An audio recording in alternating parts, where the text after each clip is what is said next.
A gente viu aí que foi uma caminhada muito longa, mais de 200 quilômetros. Houve, então, aquele momento final na Praça do Cruzeiro. Queria que, na sua opinião, o que é que foi de bom e o que é que de ruim o senhor tirou dessa caminhada? Olha, foi uma experiência única, eu acho que isso é fato. Eu não esperava, né, toda essa adesão, até mesmo porque foi uma adesão espontânea, longe, querendo ou não, aí das eleições, né? Faltam 10 meses para as eleições ainda. Muitas pessoas, inclusive, que não compactuam, né, digamos assim, com tudo da direita, mas que compreendeu o movimento e que me mandaram mensagens, estiveram presentes, né, apoiando, e que foi um movimento gradativo, né? Não foi um ato estático, como muitas vezes nós já fizemos, né, em manifestações ali na Paulista, em Belo Horizonte, enfim, no Rio de Janeiro. Foi um movimento realmente gradual e crescente. Então, esse movimento, né, literalmente, eu acredito também que foi uma novidade em âmbito aí de ato político, né, recente aqui no nosso país. E com relação às questões boas, eu não tenho dúvidas que são N's. Eu vou tentar aqui, de fato, resumir, porque o primeiro passo eu acho que foi eu conseguir manter a essência da caminhada. Eu não queria que fosse somente por um ato concreto. Então não era somente pela liberdade dos presos do dia 8. Não era somente pelos perseguidos políticos, como Jair Bolsonaro. Não era somente por um ato concreto, eram por vários. E eu deixei isso bem claro, né? E acima de tudo, para que a gente conseguisse, né, despertar uma consciência nacional. Eu acho que tanto para a direita, quanto para a esquerda, quanto para o centro, é muito ruim você ouvir pessoas desistindo do país, pessoas desanimadas, pessoas cansadas, pessoas realmente sem esperança de viver nesse país e ter uma qualidade de vida. E no meu discurso final, né, para quem tiver aí curiosidade, eu acho que o Metrópolis cobriu na íntegra, eu digo, olha, para aqueles que estão perguntando, sim, essa caminhada aqui é pela saúde, porque nós temos uma saúde que eu sei que não falta dinheiro em Brasília para poder destinar, mas sobra corrupção, né? Isso aqui também é pela educação. A gente tem aí anos e anos e anos de pessoas dizendo qual é o melhor método e a gente continua ocupando os piores índices, né, de ranking da educação mundial. 100 milhões de pessoas não têm saneamento básico no nosso país, então não tem aonde literalmente fazer as suas necessidades, nem mesmo ter água potável. Nós temos uma criminalidade que tem dominado 60 milhões de pessoas através de facções criminosas. Então, a pessoa de esquerda também é roubada no ponto de ônibus. A pessoa de centro também paga altos impostos. A pessoa de direita também fica indignado com o que está acontecendo. Então, eu acho que eu consegui manter essa essência. E pontos negativos, posso ser sincero, até o ponto negativo, né, que óbvio, ninguém aqui vai comemorar, a não ser uma grande parcela da esquerda e uma parte da mídia, né, comemorou aquelas pessoas que foram atingidas pelo raio, né, que foi ali um incidente natural, mas até isso eu tiro um proveito no sentido de evidenciar um lado. Para mim, nunca foi tão fácil escolher um lado, né? Um lado que está comemorando um raio e torcendo para que alguém, né, tivesse ali algum óbito, não tenho dúvidas que colocariam isso na minha conta, ou um outro lado, né, que prestou solidariedade, que visitou essas pessoas e, assim, desculpa aí as pessoas de esquerda, né? Algumas, né, que foram até a rede social dizer que eu deveria ser responsabilizado por isso, são público. Você pesquisar aí, coloca aí MST, garoto 9 anos morre em acampamento por raio, e ninguém nunca colocou da esquerda a culpa no MST. Você tem eventos políticos como o do Lula, né, nas eleições, que eles continuaram ali as eleições mesmo o ato, né, político, mesmo sob forte chuva. Então, assim, esse tipo de indignação seletiva eu acho que cansa, e as pessoas também acordaram para esse tipo de hipocrisia. Então, sendo bem sincero, para mim o saldo é somente positivo. Graças a Deus, nos 7 dias, Rafael, não teve nenhum acidente, não teve nenhum óbito, não teve nenhuma, sabe, lesão grave. Realmente, a gente estava andando ali no acostamento, tentando fazer com que as pessoas, né, andassem ali no acostamento de maneira ordeira, pacífica. Não teve nenhum ato de vandalismo. Então, para mim, o saldo é somente positivo. mas é inegável que o senhor ficou como a figura central dessa manifestação, o seu rosto apareceu diversas vezes nas bandeiras, nas publicações. O senhor reconhece que ganhou algum mais capital político com esse ato e como o senhor avalia que isso impacta na pré-campanha que já acontece, né? A eleição vai ser mais para frente, mas a gente já está nesse clima de eleitoral. Então, é um reflexo, mas não é o espelho em si, né? Obviamente que isso gera um reflexo em âmbito eleitoral, em âmbito político, em âmbito de, digamos assim, né, de taxa de conhecimento do meu nome, mas esse realmente não era e nunca foi o objetivo principal, né? Mas é claro, como que as pessoas vão ignorar, né? Foi eu que comecei. Então, eu acho que sim, tem uma consequência também para âmbito eleitoral. É claro que as pessoas também que estavam ali ao meu redor, muitos influenciadores, né, acabaram também ganhando muitos seguidores. E eu confesso, eu acho isso muito bom. Durante as minhas férias, eu tirei o tempo para poder fazer um ato político, enquanto outros deputados estão envolvidos em escândalos milionários. Uma frase, né, ficou muito famosa durante a caminhada foi: olha, se um político caminhando te incomoda mais do que um político roubando, o problema do Brasil é você. Então, eu vejo que sim, gera um reflexo natural, porque sim, né, é um ato político, né, um ato de influência das pessoas, mas não vejo de forma alguma, né, como eu já disse desde o primeiro dia, que é o objetivo principal. Então, eu acho que os próximos passos agora principal, a derrubada do veto da dosimetria. Nós vamos trabalhar para derrubar o veto da dosimetria, que vai alcançar as pessoas do dia 8, vai também alcançar ali, acredito eu, que Bolsonaro e outros perseguidos políticos, e este é o primeiro passo. A ex-primeira-dama Michele Bolsonaro classificou o senhor como o filho 06 do ex-presidente Jair Bolsonaro. Queria saber como é que o senhor recebeu essa mensagem, afinal a gente sabe bem como é a relação de Jair Bolsonaro com os filhos, e como você acha que essa mensagem da ex-primeira-dama impacta no seu apoio a um possível candidato nas eleições para presidente em 2026? Não, eu sei que é um ato de carinho, né? Eu tenho um carinho enorme, né? Obviamente pela Michelle, eu sei que ela falou aquilo dali, né? Como, digamos assim, né? Talvez uma metáfora, não sei. É claro que eu sou filho do meu pai, né? Meu pai é o Edésio, meu pai não é o Bolsonaro, né? A minha mãe é a Maria Ruth, eles de fato que são os meus pais. Mas, assim, eu não entendi muito a pergunta, assim, no sentido do que isso impacta em âmbito eleitoral, porque eu acho que foi uma declaração, assim, de apoio, uma declaração de reconhecimento, né, do meu ato, e já está consolidado.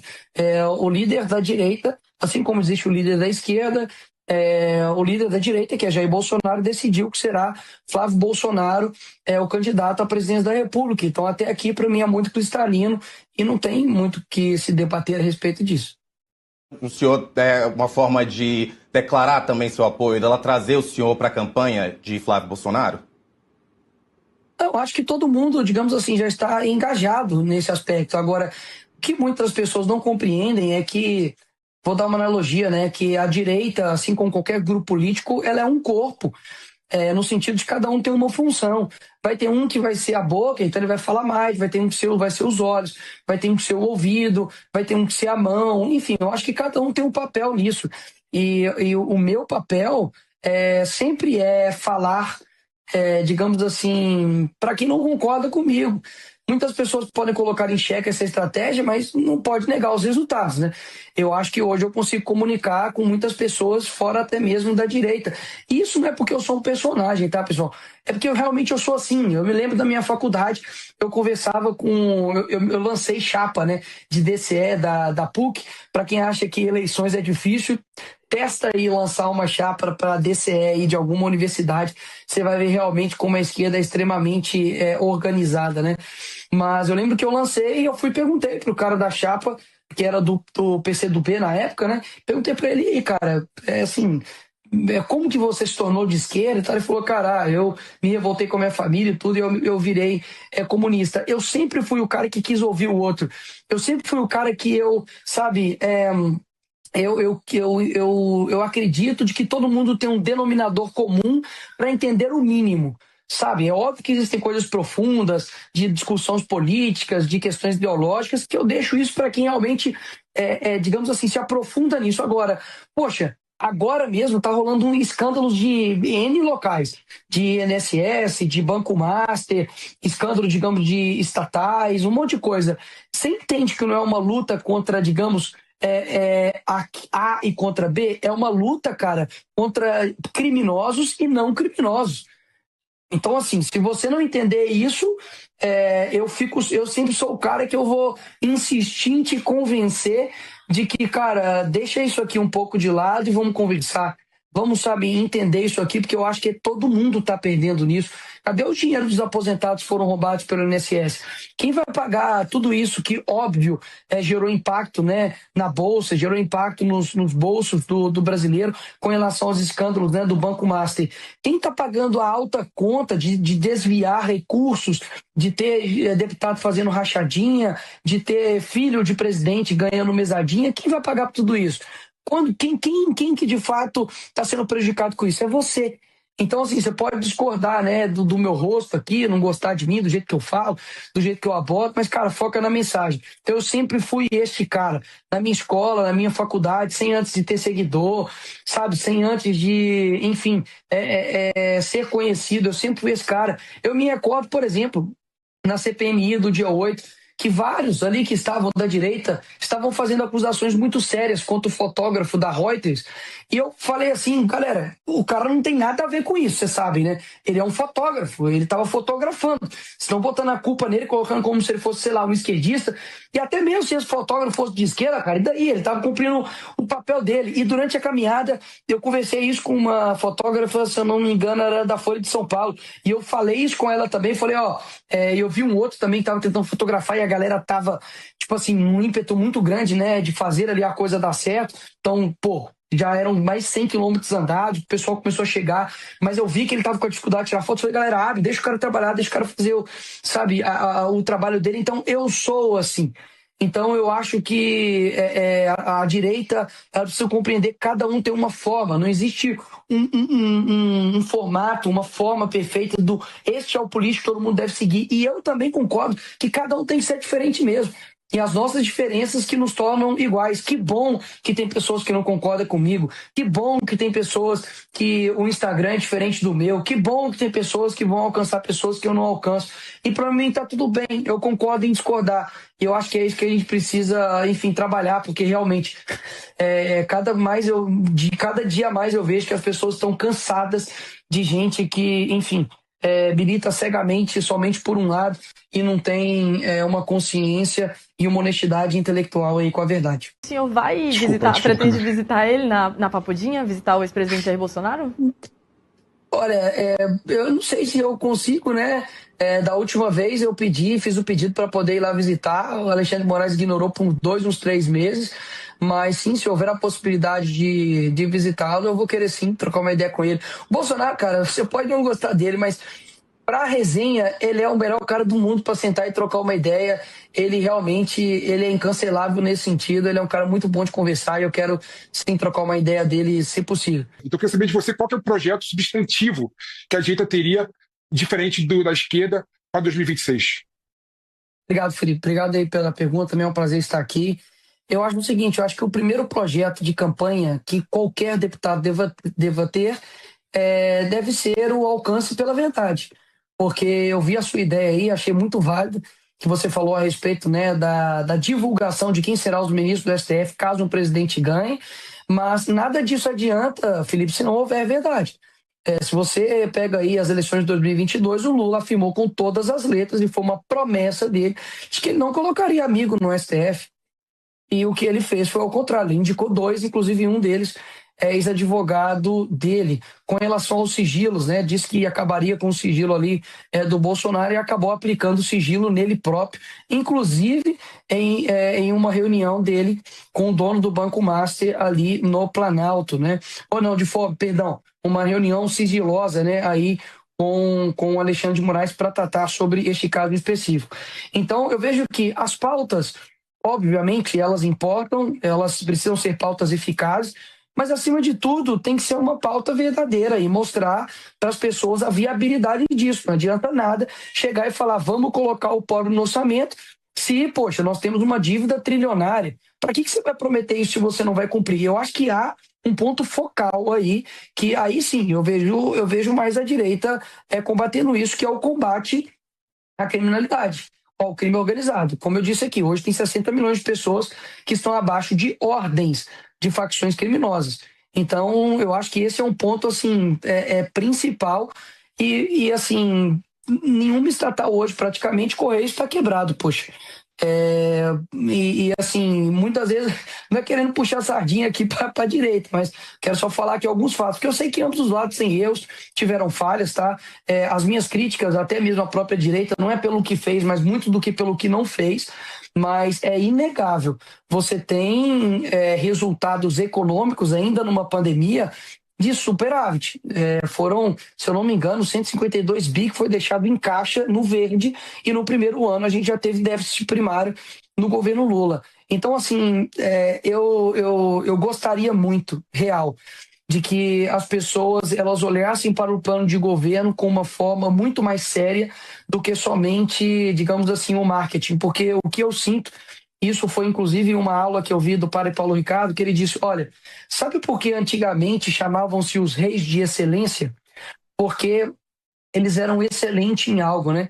Eles eram excelentes guerreiros ou excelentes intelectualmente, eles eram excelentes, né, na gestão, na liderança, e hoje você tem que chamar pessoas, enfim, de excelência que não são excelentes, né, em nada, não preciso nem citar nomes aqui.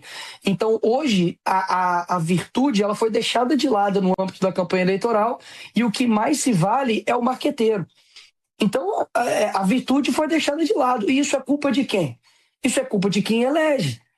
Isso é culpa de quem realmente deixa o plano de governo de lado, né? Como você disse, olha, seria muito importante a gente saber quem vão ser os indicados para o ministro do STF, porque hoje a Suprema Corte ela tem um poder praticamente igual ou até mesmo maior do que a presidência da República e o outro poder que é o Congresso. Isso é inegável. Tudo é como o rio, né, corre para o mar, assim como as decisões do Brasil corre e finaliza ali no STF. Então eu acho que muito também disso necessita do povo brasileiro para poder colocar ali as pessoas certas para poder fazer as decisões certas. E eu não tenho dúvidas, mesmo que uma pessoa, digamos assim, fale a verdade, coloque pautas que sejam interessantes, muitas das pessoas, dos brasileiros, elas deixariam de votar nessa pessoa para votar num outro maqueteiro, porque a solução, muitas das vezes, real para o Brasil, ela passa por sacrifícios. A gente tem um doutor Enéas que tinha pautas claras, pautas que eu vejo que eram corretas, pautas virtuosas, mas que não eram pautas tão, digamos assim, sedutoras para o eleitor. Então a culpa é de quem? Eu não tenho dúvidas. Se hoje o brasileiro, naquela época, tivesse elegido Enéas e não tivesse colocado no poder Lula ou qualquer outro, o Brasil hoje está bastante diferente. Então, sim, os candidatos precisam colocar pautas e promessas que sejam viáveis, mas também o povo brasileiro tem que começar a votar não somente com o estômago, né? Porque, para poder finalizar aqui a minha resposta, o presidente do Brasil ele foi eleito muito por conta de uma promessa de picanha e cerveja. Isso é tão absurdo como se um presidente dos Estados Unidos prometesse Coca-Cola e McDonald's para todo mundo. Percebe que lá é uma coisa assim totalmente esdrúxula, mas aqui no Brasil é real. E aí depois isso daí, essa promessa virou uma metáfora, apenas uma metáfora, e agora já se esvairiu, e daqui a pouco eu não tenho dúvidas que vai aparecer um homem aí de 9 dedos se prometendo picanhas, e é muito importante que você não acredite nele.